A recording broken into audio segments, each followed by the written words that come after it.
Chào bạn, bắt đầu từ tuần sau mình sẽ không làm video dài 25 phút nữa. Hồi trước mình có nói mình sẽ nói về thời sự, nhưng nói về bây giờ mình thấy thực ra không có gì đáng nói. Lý do không phải là không có sự kiện đáng chú ý xảy ra.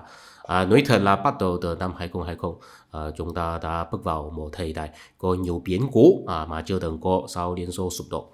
Nước Nga và Ukraine đang giao chiến, cùng quan hệ Trung Quốc và nước Mỹ thì càng ngày càng gay gắt. Nhưng mà theo quan sát của mình, hình như có nhiều kênh bàn luận về thời sự, đặc biệt là trong vòng tiếng Trung.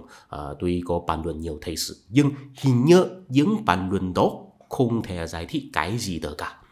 Ví dụ hôm nay quân đội nước Nga có tiến hành mấy km, ngày mai thì quân đội Ukraine lại làm nước Nga rút về mấy km.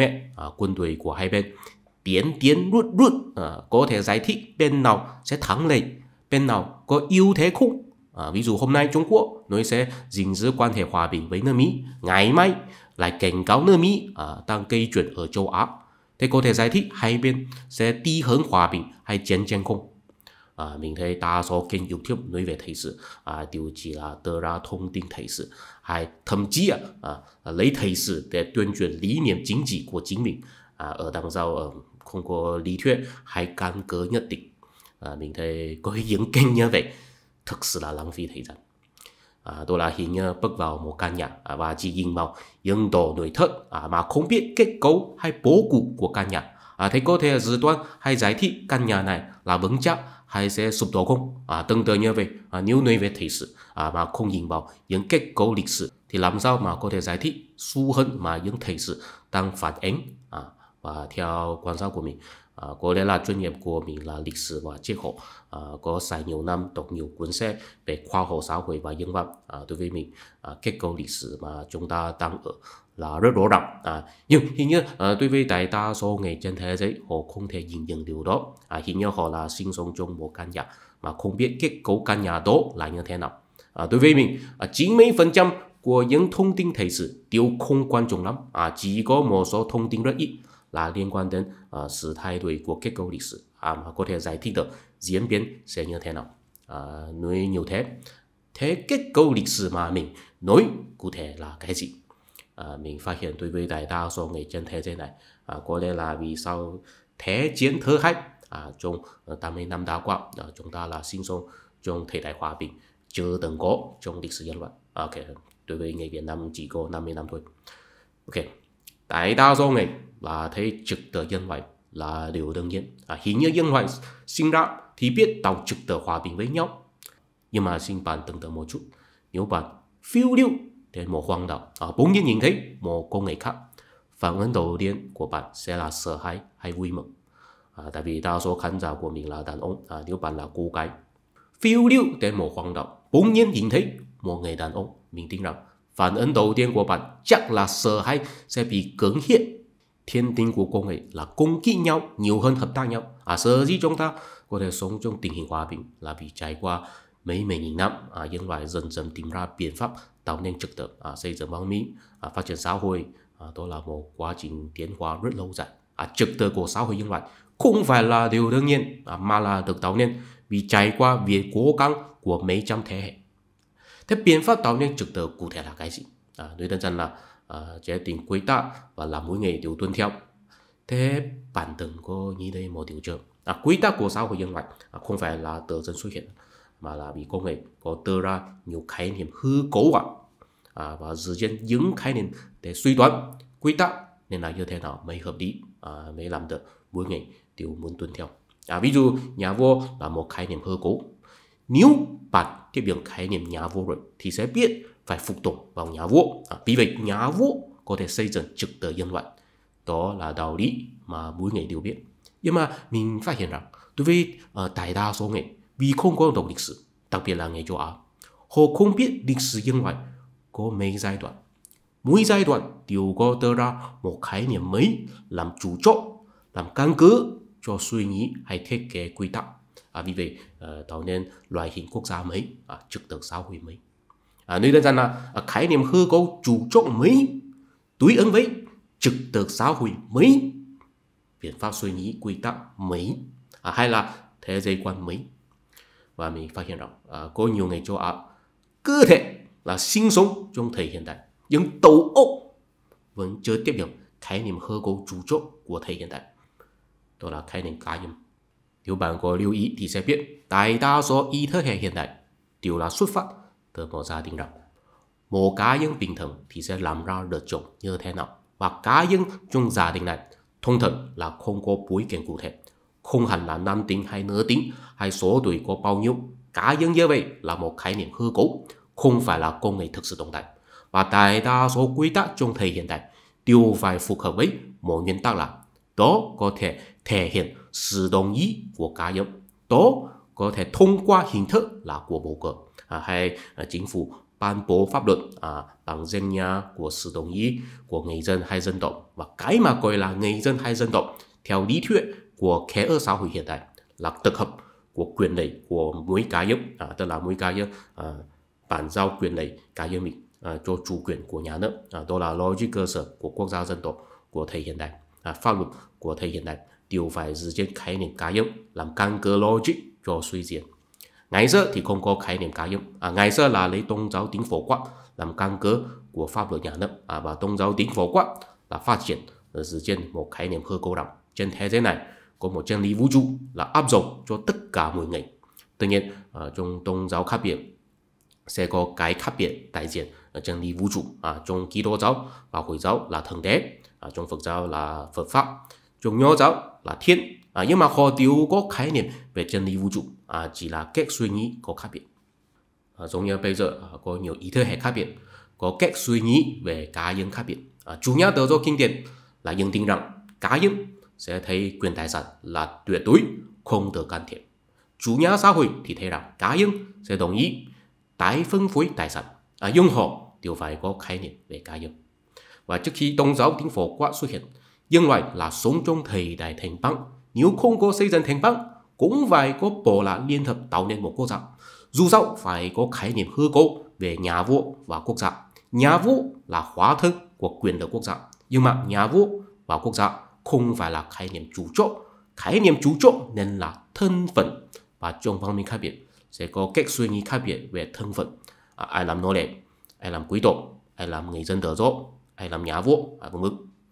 Các văn minh khác biệt sẽ có tình nghĩa khác biệt, nhưng đều phải có khái niệm về thân phận. Không có khái niệm về thân phận thì nhân loại không có khả năng tổ chức quốc gia. Và trước khi quốc gia xuất hiện, nhân loại là sống trong bộ lạc. Bộ lạc không cần có khái niệm hư cấu, tại vì đó là tổ chức thiên nhiên của nhân loại. Mỗi người đều là bình đẳng với nhau, không có thân phận nhất định. Và chúng ta có thể phát hiện rằng khi một khái niệm chủ chốt mới mà có thể tạo nên loại hình trật tự mới xuất hiện ở một chỗ, đó sẽ lan tỏa và làm người ta ở chỗ khác cũng xây dựng trật tự tương tự. Ví dụ quốc gia đầu tiên là xuất hiện ở thành bang Uruk của Mesopotamia vào 7 năm trước. Sau đó các văn minh ở chỗ khác đều phải tiếp nhận khái niệm là định nghĩa thân phận nghiêm kết để chuyển hóa bộ lạc mình thành quốc gia.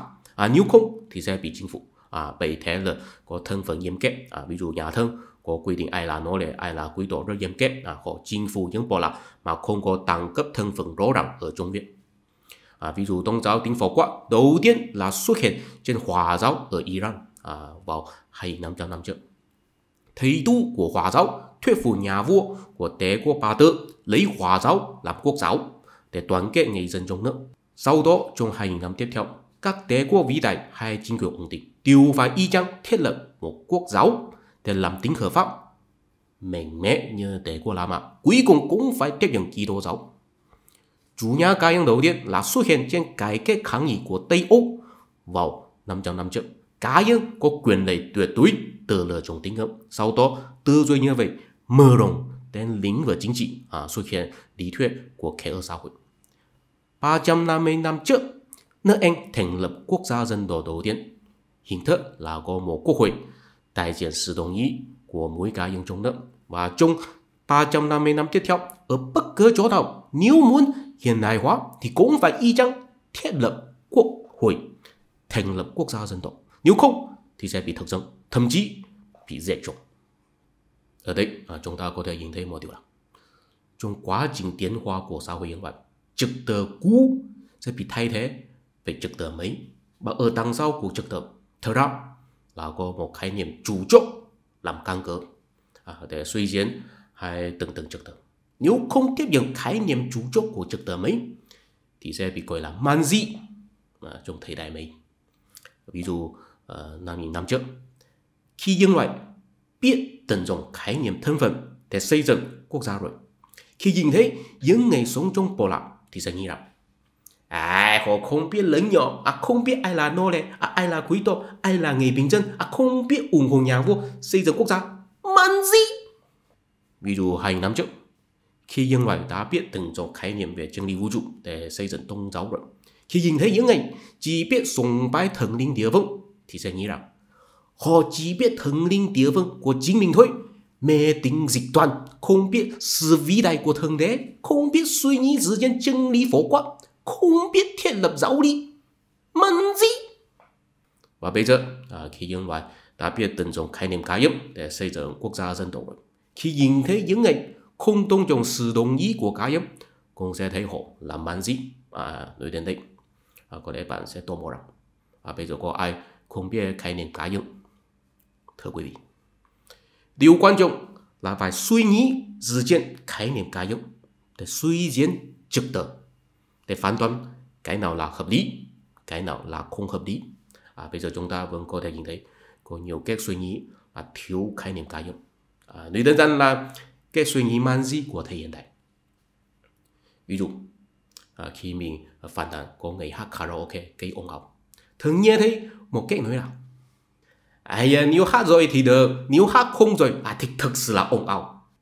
Mình hoàn toàn không thể thông cảm cách suy nghĩ như vậy. Mình thấy hoàn toàn không hợp lý. Đó là giống như mình bị cứng hiếp rồi, người cứng hiếp đó nói rằng cu của tao to không? To. Cu của tao dài không? Dài. Thế tao chắc là làm mày sung sấn, làm sao mà có cứng hiếp?